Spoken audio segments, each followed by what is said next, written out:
Of kunuunsi, ofiif ta'i.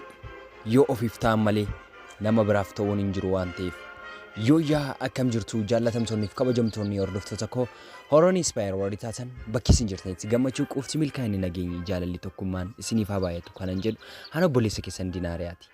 Bakki isin jirtanitti nageenyi isiniif haa baay'atu. Tole egaa akkuma yoggaa kaanii barnoota bareedaa barnoota baay'ee namatti tolu isiniif qabadhee dhufeetan jira.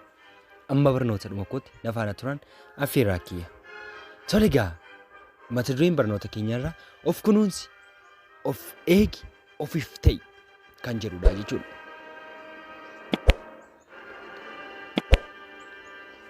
Of kunuunsi, of eegi, of qaban malee waan yaadaniin qaban harkaan jedha Oromoon. Yoo of qaban malee wanta yaadaniin qabaniin. Yoo of eegan malees egeree hin ga'anii. Of kunuunsi dura ofiif ta'an malee namaaf ta'uun hin jiru waan ta'eef.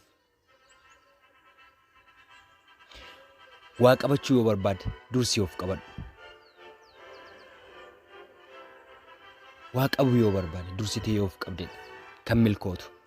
Kanaafuu ofiif ta'an jalqaba irratti yoo ofiif taate, yoo of kunuunsite, yoo ofiif yaadde malee namaaf hin yaada. Ani namaaf hin godha, ani namaaf hin akkas ta'a jechuun soba. Yoo ofiif yaadde, yoo egerii keef yaadde, yoo egerii kee booriif yaadde of kunuunsi, ofiif ta'e, of eegi. Yoo ofiif karoorsite, yoo ofiif yaadde namni biraallee si yaada. Kan ofiin ta'in namaan ta'u jedha. Yoo mataa keef taate, yoo nama of jaallatu taate, yoo nama of kabaju taate, yoo nama iddoo ofiif laatu taate namni jaallatee toon jibbiin iddoo siif laata. Kanaafuu jalqaba hiriyaa keerraa iddoo eeguun dura, maatii keerraa iddoo eeguun dura, namoota kamirraayyuu iddoo eeguun dura jalqaba iddoo ofiif kenni. Of kunuunsi, of kabaji. Namni si kabaja. Yoo ati of kabajjee deemte ta'e eenyumtu dhufee afaan sitti banuu hin danda'u. Inni lammaffaa irratti argamu wantoota hanga ammaatti jireenya kee keessatti ilaalchisee wanta dabarsite gaabbiin. Wantoota jireenya kee keessatti hanga ammaatti keessa dabarsite ilaalchisee gaabbiin irraa baradhu malee. Karaa jaalalaa ta'u, karaa maatii haa ta'u, karaa hiriyaa ta'u, karaa barbaade haa ta'u, wantoota ati jireenya kee keessatti dabarsite kamuu siif barnoota, siif galaadha. Siif jireenya hin gaabbiin. Wayyoo osoon akkas godheera ta'e, wayyoo osoo akkas ta'eera ta'e, wayyoo maal hojjennaan akkas godhe, maal hojjennaan bare, maal hojjennaan akkas ta'e jettee gaabbuu keen dur irraa baradhu. Gaabbuun hirmee fixa. Gaabbuun waan jireenya kee jijjiiru tokko hin qabu. Kanaafuu irraa baradhu malee jireenya dabarsitetti hin gaabbiin. Fuuldura kee laata. Fuuldura kee fa guddaa jira. Wantoota kanaan dura qarroomtetti, wantoota kanaan dura waa taatetti irraa baratta, irraa hubachaa deemta. Kanaafuu waan dabarsitetti hin gaabbiin. Isa fuuldura kee yaadi. Itti aansuun immoo amala gadhee hin kunuunsin, amala sirraa fokkisu hin kunuunsin, amala yaraa hin kunuunsin. Ofirraa kutii gadi. Qo'i nan dhiisa, qo'i boodan akkas godha, qo'i booraan akkas godha, qo'i iftaanin akkas godha jettee yeroo kamittiyuu amala gadhee ofirratti hin kunuunsin. Yoo amala gadhee ofirratti kunuunsite boolla si galcha. Yoo amala gadhee ofirratti yaaddessite, yoo amala gadhee ofirratti moosiste boori keef gufuu ta'a. Akka ati hin dandamanne kufaatii yaraa si kuffisa waan ta'eef amala gadhee hin kunuunsin. Ofirraa kutii gadi.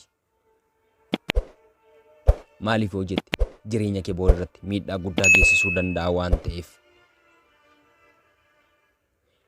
Inni itti aanu immoo yeroo hundumaa abdii kutannaa hin dubbatin.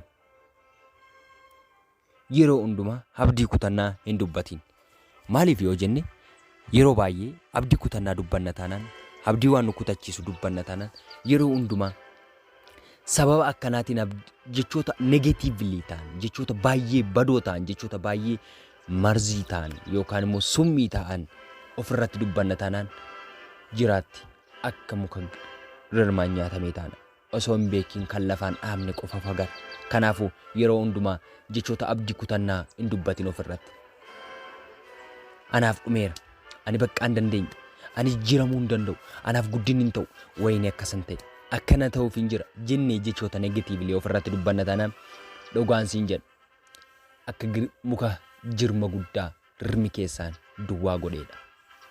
Jechoonni negatiivii, jechoonni abdii kutannaa, jechoonni jaalala keenya irratti, maatii keenya irratti, hiriyaa keenya irratti, jireenya keenya irratti abdii nu kutachiisan kufaatii guddaaf nu qopheessu waan ta'eef. Kanaafuu yeroo hundumaa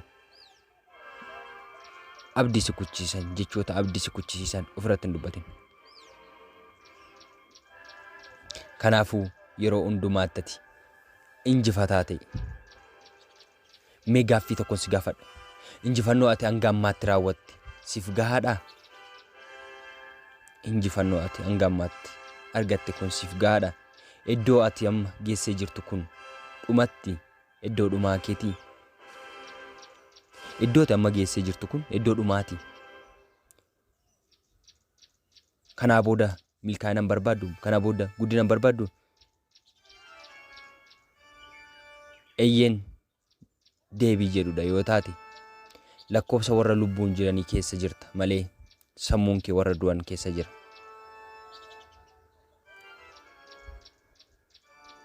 Injifannoo hanga irraatti argatte kun naaf gahaadha. Ani kanaa booda hin barbaadu jetta taanaan na amani ofumaa jiraataa jirta.